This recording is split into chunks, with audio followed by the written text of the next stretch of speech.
All right, here we go. It's time for the squad again. We've got Oregon, the number one team in the country. That's right. The number one team in the country is from the Big Ten. Indiana is 7-0. We'll get to that in a moment. Ohio State, Penn State, back from byes. The Big Ten race is on. Let's talk. It's time for the Big Ten squad. You're talking ball with the Big Ten squad. From USC to Ohio State, from Michigan to Oregon, from Nebraska to Washington, it's the local experts of the Locked On Podcast Network bringing you scoops, breakdowns, and the most comprehensive preview of the upcoming Big Ten weekend. No hurt feelings and thin skin allowed. Squad up, you're part of the Big Ten squad. I don't know about no hurt feelings, but welcome to Locked On Big Ten squad. Sit back and enjoy it as we talk some football. I'm Craig Shemon, the host of Locked On Big Ten. Today's episode is brought to you by FanDuel. Place your first $5 bet, and you'll get started with $200 of bonus bets guaranteed. Visit FanDuel.com and get started. In round one, Sonny checking in from Locked In Illini. Big game against the Oregon Ducks. Spencer is a regular as well. Locked On Ducks, Locked On College Football, he's everything, just on all of them. Where's your duck pillow? You were holding it up, cracking me up when we were off air. Yes, I was okay with pillow. him kind of Everyone's favorite pillow. Look at this. Look at that logo. Isn't it good? Isn't it good? Sonny, look at it. Look at it, Sonny. Look at it, Sonny. We got Zach from Locked On UCLA, Roman from Locked On Huskies, and Jay Stevens from Locked On Buckeyes. All right. I hate to do this 2 weeks in a row, but Spencer, you're number one. So let's start with you. Nice job. Got the number one ranking. No letdown, if you will. Short week, road game, Purdue after the Ohio State win. So business as usual. Yeah, it was a very comforting performance for Oregon fans in West Lafayette. And with regards to Oregon being ranked number one, Dan Lanning had a great response when asked about it by my guy, Jared Mack over at 24/7. He smiled and softly said, "Who cares?" And I think that excited the Oregon fan base even more than being the number one team in all the land. But yeah, I don't know how you could argue Oregon shouldn't be the number one team after Texas lost last week to Georgia. Of course, there were two voters who felt otherwise. The SEC bias knows absolutely no bounds, but that is okay. And I think Oregon played like the number one team last week. They'll get a better challenge from Illinois this week. But yeah, it's a great time to be an obnoxious Duck fan on Twitter right now. All right. And then I would argue that this would be your hardest remaining game, Illinois, a ranked team, a team that's beaten three ranked teams so far. Sonny, I got to tell you, I loved the leather helmets this past week. Oh, so good. Oh, so good. So did I. I mean, those were 2 years in the making. Brett Bielema and Josh Whitman have been working with Nike for 2 years to make that event happen. And Nike? if you watch this game on CBS, the whole presentation was fantastic. The uniforms are great. Champagne itself was on fire, and we had a victory to celebrate it at the end, which was nice. Is there a more timely game for you guys after unveiling cool Nike-led uniforms than going to Oregon this week? Well, it's easy to return them now. Yeah. Just put them in the truck and leave them in the warehouse. Well, just quick thoughts on that game. I mean, it's a big game, I think, for both schools. Look, we pay a lot of attention to Oregon at the top and Ohio State and Penn State, and even teams that are struggling. Michigan and the Trojans suck a lot of oxygen out of the room. You know, Brett Bielema, sneaky 6-1. I say sneaky. The 3 ranked wins are pretty good, but he's right there. This is a big game for them. Yeah, I mean, Illinois dominated the trenches. They dominated the run game, and they had a quarterback who threw for only 80 yards, exactly how you would have scripted winning that game against Michigan. Yeah, nothing really made sense, especially with the second half we had the week before against Purdue, where a lot of Illini fans were just panicking about how Michigan would out-physical Illinois and run all over them. And Brett Bielema and squad responded with arguably their best defensive line and offensive line game of the year. And, a 21-7 game, which honestly, the score is closer than the game actually was. Illinois had that game pretty handedly the entire game. Zach, congratulations to the Bruins. We got more than 20 points in the game. The floor is yours. I mean, the only receipts I can pull back was all the people who said Purdue would get that first win in Big Ten play. Don't look now. UCLA, USC tied in the Big Ten standings. They scored 20 points and a half. And to all the people who thought Justin Martin should start, Ethan Garber's played fantastic, but it's Rutgers, so I don't know what to think about other than that. Well, hey, some people in this chat would agree that Rutgers is a tough place to play and win a football game. Well, we'll get to that in a moment. Well, you guys got the win, so take the week off. Rest up a little bit, right? They're 2-0 before the bye, right? Aren't great coaches supposed to win after the bye? Deshaun Foster, 2-0 before the bye. That's good. All right, Roman, Locked On Huskies. You got a big game against the Hoosiers this weekend, 7-0 Indiana. They don't have their starting quarterback. What are your thoughts on this game? Yeah, I'm super interested to see what that looks like. Where I know Taven Jackson came in, he did a really good job against Nebraska. Obviously, we all saw how that game went. Washington got a nice dub against the bye week. It's wonderful to see that the win in the bye week. It's always wonderful to find just any wins you possibly can. Washington's getting a little bit healthier. Jed Fish talked about Jonah Coleman being a little bit bruised up and seeing him back to 100%. I'm really interested to see. That's the biggest thing I want to watch in this game. Indiana hasn't trailed all year long. Jacob Goins nowhere to be found right now, so I can say this. I really like what Washington's offense can do. Thank you to Brandon for getting Jacob. Just throw him into the fold. Okay, Jacob can leave now. All right. I didn't even finish my point. Exactly. See, you just sit around and you wait for your opportunity. I'm sorry. Number 13, 7-0, backup quarterback, doesn't matter. We're coming, Roman. You just can't stop the train of Kurt Cignetti and the boys. Does anybody notice Jacob's graphics? How much information are you jamming on your Locked On Hoosier graphics there? Number 13. He's got it all right there. I just got to put Curtis Rourke, Heisman Trophy, and then Big Ten champs. We'll just keep running with that. So, Wow. Well, Jacob, as long as you're here, so good news, bad news. Look at how we just didn't let Roman finish the thought. That's how much respect this conference has for Washington. This conference is so over the new teams because Oregon's doing things like me putting a pillow with a duck literally in your face. USC, UCLA, and Washington aren't adding to the league's RPI. And this conference has decided, you know what, screw you guys. We don't even want to let you talk. Hey, hold on. Don't knock the other three Pac-12 schools. By the way, if you want to see somebody do that, check out Locked On Big Ten from Tuesday's show. not the selfless plug. I so respect it. No, I think Indiana, look, Roman, go ahead, finish up. You may as well talk about your team because there won't be much to talk about come, I don't know, Saturday afternoon.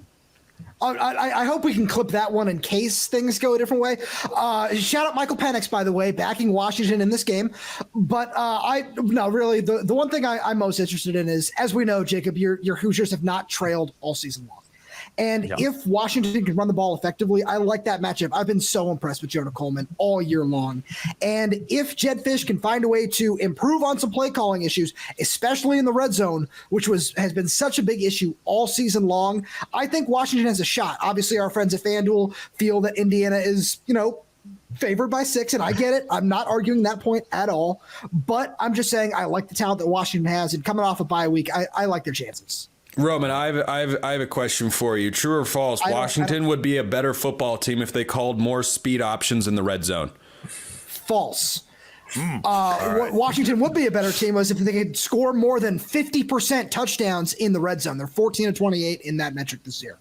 Now, I have never seen a Big Ten show anywhere, podcast, TV, or anything, where the Ohio State guy has to wait 9 minutes to get some airtime. Jay, come on, man. Let's. I'm not mad about it. I'm enjoying the chaos and Jacob popping in and Spencer's nonsense he's spewing every now and then. Like, I'm just sitting back, taking it all in. And 32-31. Sorry.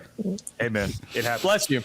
But thank you. You do have a game that I thought looked pretty sexy on the schedule 2 weeks ago, Nebraska. But now after I saw what happened at Indiana, I don't know what's going to happen to them at Ohio State. How are you looking at this game?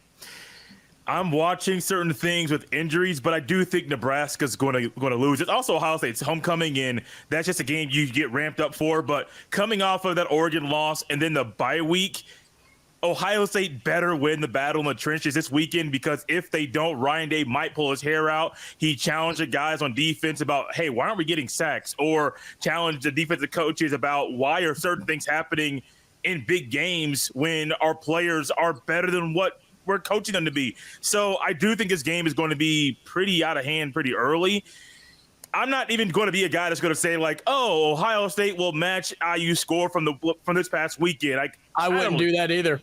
I don't really care. I don't care at all. I just want to see improvement. All I want to see is a team playing better, a better defense, offense that can run the ball in the second half. Spencer, that still pisses me off that you guys basically shut down Ohio State's run game in the second half, made them one-dimensional, and we know the result of the game.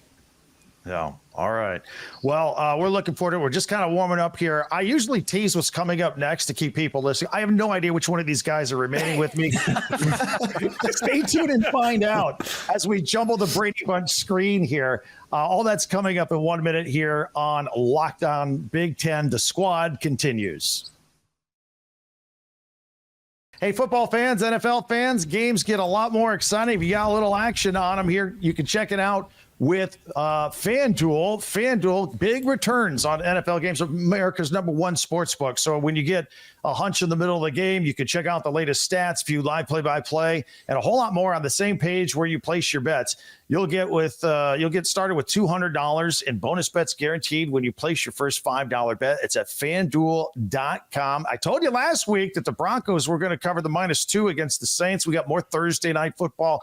Vikings at Rams. I like Minnesota -3, and I like the over at 48.5. You can do bets like that right there at FanDuel. Go to FanDuel.com. FanDuel, America's #1 sports book.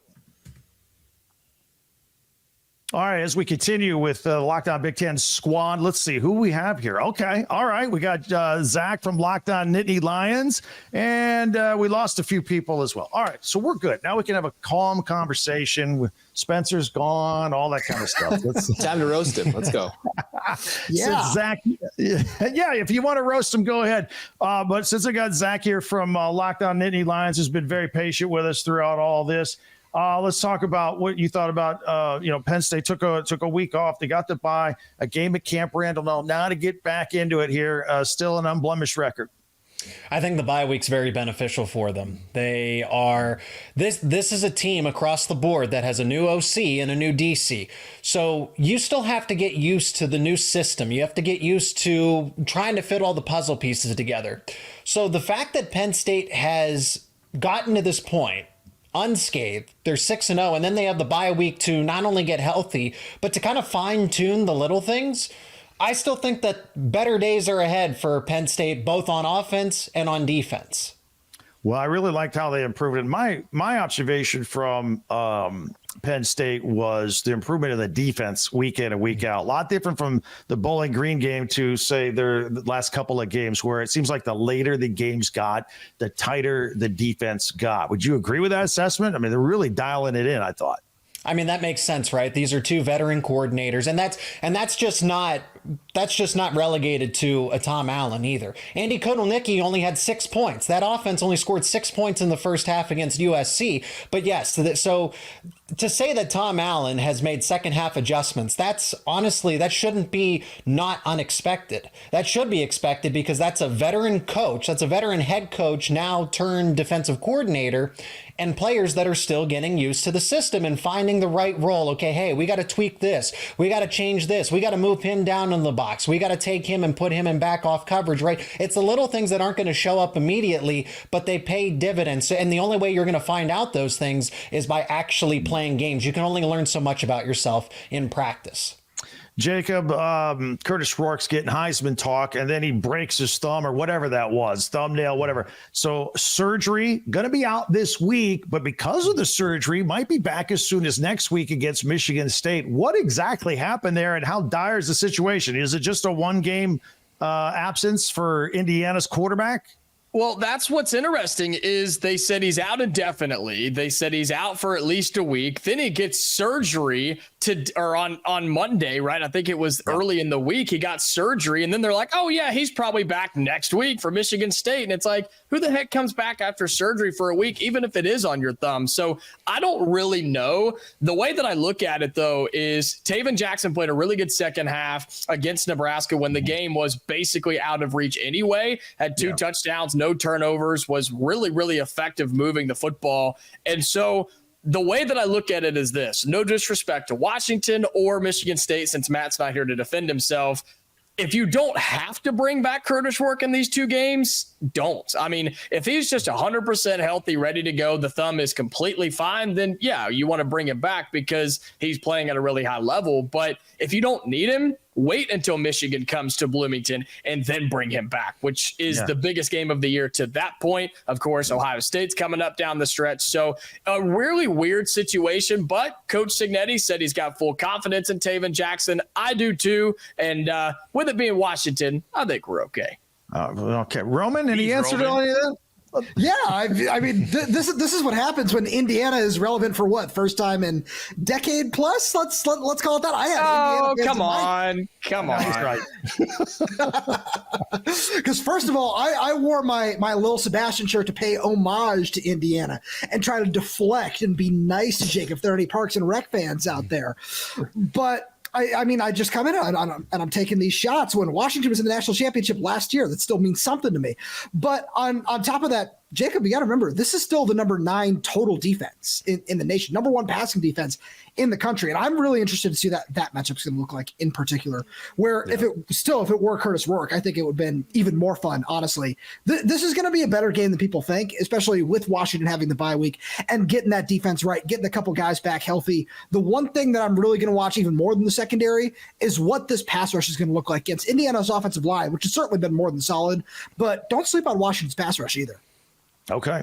While we were talking with Jacob about the injury of the Indiana quarterback, Jay, it reminded me, you said something in the first segment that Ohio State used the bye week to get healthy and whatnot. Were any of those injuries significant or anything we might not have heard about that we can elaborate on a little bit? One of them was significant. Ryan Day mentioned earlier this week that starting left tackle Josh Simmons is out for the year. He hurt his knee in that game against Oregon. There's also rumors that Lathan Ransom, starting safety for the Buckeyes, he might be injured, but Ryan Day wouldn't touch on that at all. He just had all the guys that are kind of banged up there all day today. Quinshon Judkins had a procedure on his hand. He is believed to not – the thought is he's not going to miss any time. So, those are just 3 guys right there, and Simmons and Ransom and Judkins. Two of them are expected to play the rest of the year. Not sure if Ransom will miss time. It's weird, man, because Ohio State's been hit with the injury bug numerous times throughout Ryan Day's tenure. But then right now in this part of the year, it's left tackle, running back, safety, and nobody knows what else is going on. It could be 2 or 3 other guys that are banged up as well. Get healthy. That's my only thing that I'm thinking about right now is Ohio State take time to get healthy. If you got to pull your guys early against Nebraska this weekend to keep them healthy, do it. Because if not, they might not be healthy down the road. And if Indiana plays dirty, that might be the only way they beat Ohio State in a few weeks. Whatever. I had to, Jacob. Whatever. I can't be nice to you right now. That's your only comeback? You're scared. You're worried. I get it, man. Wow, taking shots at Indiana 3 weeks in advance. That's That's weird. respect. It's weird. They're here. They've arrived. They have arrived. Zach Anderson, let me ask you, from your perspective, I want to ask you about your rival with the Trojans because nobody's talked about them yet. But the USC Trojans, as you see it, cookie cutter games, 5 Big Ten games, 4 of them they've lost, all 4 they've had the lead, all 4 they've blown the lead and lost by a score. What's your assessment with what's going on? They're kind of getting kicked in the teeth with Big Ten play. Yeah, they've just been blowing leads. Hey, they should have lost the LSU game. They had a big deficit against Wisconsin. They could have it much worse. Or if you put it on the flip side, they could have it much better. And now I guess evened out. They're 3-4. From the other side of town, I'm absolutely loving it, But most importantly, I just think it's going to take more than a year for the defense to really grab a hold of what Danton Lynch trying to do. I know they tried to get stronger, to get physical, get faster. They even stole some of UCLA's safeties and starting DBs. But whatever they've done, it just hasn't worked. And, at what point do you start questioning, is Lincoln Riley the right man for the job, right? Thank you. What are you doing? You go from one to the other. And, yes, they had the dramatic fun year with Caleb Williams. But last year, they sucked, honestly. They're getting run all over. This year, they are underwhelming. And it's just, oh, my goodness. Can they get better? I don't know. Yeah, I heard the B word flashed around this week, buyout for Lincoln Riley, somewhere in the $60 to $80 million range. Somebody's going to stroke a check, right? Oh, my. Yeah. Craig, you got that in the bank, don't you? Whoever knew that losing your job would be such a good thing. Yeah, getting paid to not nice. work, man. It's got to be the best profession out there. It's just get the job. They can fire fire me before Thanksgiving so I can have a holiday, whatever. Yeah, I mean, you mentioned Ed Ogeron. I haven't seen him do anything at all since they let him go a couple years ago. He's on a beach somewhere with a coconut drink. With a championship ring, too. Exactly. And a few $1 million in the bank. It's all good. All right, I want to go round robin in a minute when we come back and take a look at some other key games coming up here. Our final thoughts on Week 9 as we continue here in just a minute on the Locked On Big Ten Squad podcast.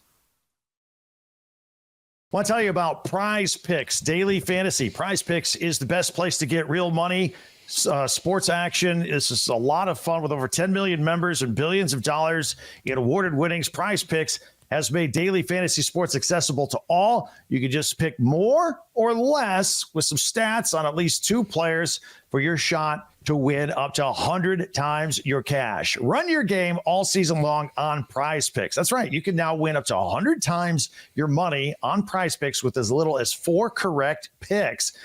You can sign up today and get $50 instantly when you play $5 or more. You don't even need to win to receive the $50 bonus. It's guaranteed. You can think of grouping players like Justin Jefferson, more than 83.5 yards, with Jared Goff, more than 1.5 touchdown passes, and put them all together and see your winnings come in. It is with Prize Picks. Download the app today. Use the code LOCKEDONCollege to get $50 instantly after you play your first $5 lineup.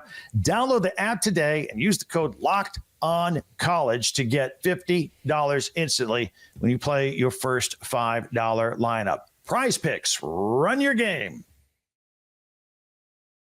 All right, as we continue with Locked On Big Ten Squad podcast here, going into Week 9, we still have 2 Zachs and a Jacob here. We're good to go. This is the A team. This is the closer. This is the closer. These are my guys. 2 basketballs and Zach basketball. Yay, nay, and Happy Which Valley one? this year. Okay, good. I'm glad you Actually, yes. If we're, I'm very excited for where this basketball team is headed. They should be relevant. They should be competitive.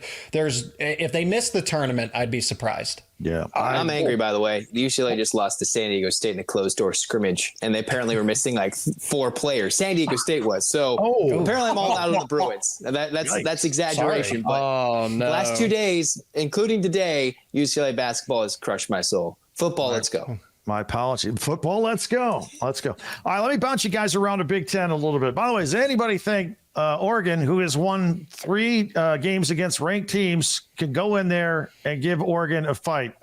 Zach Anderson up top, we'll start with you. We'll go around.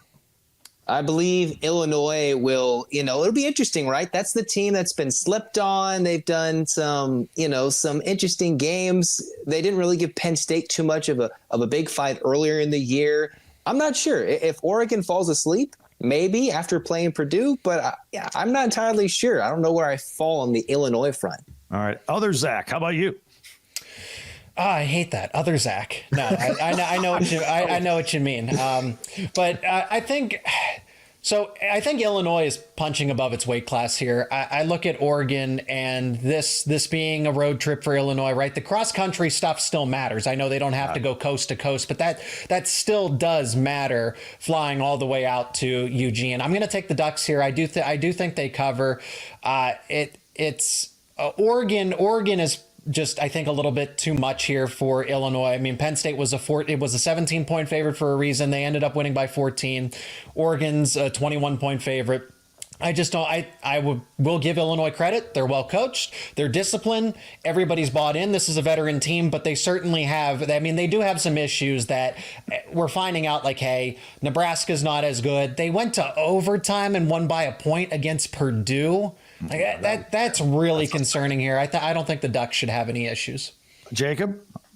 I just find it really hard in conference play. I don't care if it's Big 10, SEC, Big 12, to take a team to beat another team by 21 points. 3 touchdowns is a lot. And this isn't Oregon and Purdue. This is Oregon and Illinois. I mean, these are still 2 ranked teams. And I'm not saying Oregon can't win, but our friends at FanDuel, depending on when you look at it, 21, 21.5. If you can get the hook, I say take it. Oregon's going to win this game, and they'll win it going away. I just can't pick a team to win by 21 points until it just actually happens. That's just a lot of points for me, guys. Yeah. If Illinois wears the uniforms, they're going to win. If they come out of nowhere and just wear those uniforms, pick another 2-year under construction uniform. Yeah. Why not? They should keep those their permanent uniforms. All right, Jacob, we'll start with you on this one. Last game I want to talk about, Michigan State, Michigan. This is a pretty good rivalry. It's Michigan State's biggest game, not Michigan's biggest game. The whole little brother thing. I know Michigan State finally got a win against Iowa. They've won on the road at Maryland. They've been very inconsistent. Michigan is a mess right now. Is this a year where Michigan State can go into Michigan and get the win this year? What's so crazy is we say this as a bad term, but if any casual college football fan, if you were to just look at the logos and just, listen to what's been happening in college football, would you guess that these 2 teams have the same record, that they're both 4-3? That's what is so shocking to me is Michigan. Yes, they started as a top 10 team. I think we can all agree we knew they weren't, but until you lose, right, you have the respect. And they've just slowly kind of worked their way down. And Michigan State has somehow survived. And from an Indiana perspective, we get Michigan State next week. We have Michigan after that. So I'm really fascinated by this game. I think Michigan's just a little bit more physical, a little bit better on the ground, a little bit better in the trenches. Could be such an ugly game that it turns out being good. I'll take Michigan, but I don't feel comfortable with, 3.5, 4 points, depending when you look at FanDuel. So I'll take Michigan, but very, very intrigued with this matchup. Is it 3 or 4, or is it 3 or 4 starting quarterbacks? They're all over the place. Zach Zico, how do you see that game going? I think Michigan State's peaking at the right time, and I think Michigan's regressing at the wrong time. We're at the second half of the season now. So having a new coach, having a new quarterback, freshman wide receivers that are taking over for Michigan State with all the potential in the world, they need time to develop. The same argument that I've made for Penn State, you need to get adjusted to a new system. I mean, that's a completely brand new system. Mel Tucker's gone. Jonathan Smith is a really good coach. That couldn't have been a better hire for Sparty. And I just don't. Everybody's looking at Michigan as the defending national champion. They're not playing like that. They don't have the same talent level. They don't have any of this other than Sharon Moore and a couple of assistants, right? The bulk of their program is gone because Jim Harbaugh ran off to the NFL. Yeah. I honestly I think Michigan might be looking forward at hey, we can revitalize our season here with a win over potential, probably, most likely number 1 Oregon. We just agreed that Illinois is not going to beat that team. So Michigan has Oregon on the horizon at home. I wonder how much they're looking at this game as the classic rivalry here. And this is where, again, Michigan State showed me a lot by beating up on an Iowa team that has maybe not the same type of defense that Michigan. I will argue that Michigan has a top 5 defense. The offense just doesn't play complementary football. But you look at Iowa that has the same thing. Great defense, but the offense doesn't bail them out. Michigan State beat them by double digits. I'm not saying they beat Michigan by double digits, but this is personal for Jonathan Smith to kind of establish himself as that head coach and someone to be taken seriously in the Big Ten and this rivalry. Give me the Spartans to win. Zach Anderson, Yaxamer, final word here. Is Michigan in trouble? I think so. The Sparty, they just handled the physical team that likes to run the football in Iowa. As Zach just said, 2 Zach's probably going the same way. If Sparty avoids the turnover, if their quarterback doesn't turn it over, play like a young guy in his first full season of starting, then I think Michigan State can absolutely win this game. Michigan just continues to crumble. We know what they're going to do. Tuttle, he's probably as old as I am at this point playing quarterback. And it only got 200 yards, much better than what they've done. But still, Michigan State just saw this last week, right? Different form, different uniform, different environment, different rival in the Big Ten. But if they can play a clean football game, I would like Sparty to pull this one off, something we didn't even think was possible a few weeks ago. I want to thank you guys. Great job as always to tell our audience, follow and subscribe to all these guys. They do a fantastic job each and every day. And the guys that were on earlier as well. Follow and subscribe your favorite Big Ten team. We'll be covering your favorite team every day throughout the season. And don't forget, I got you covered with the entire conference with Locked On Big Ten every day. Part of the Locked On Podcast Network, your team every day. Thanks for checking out the squad.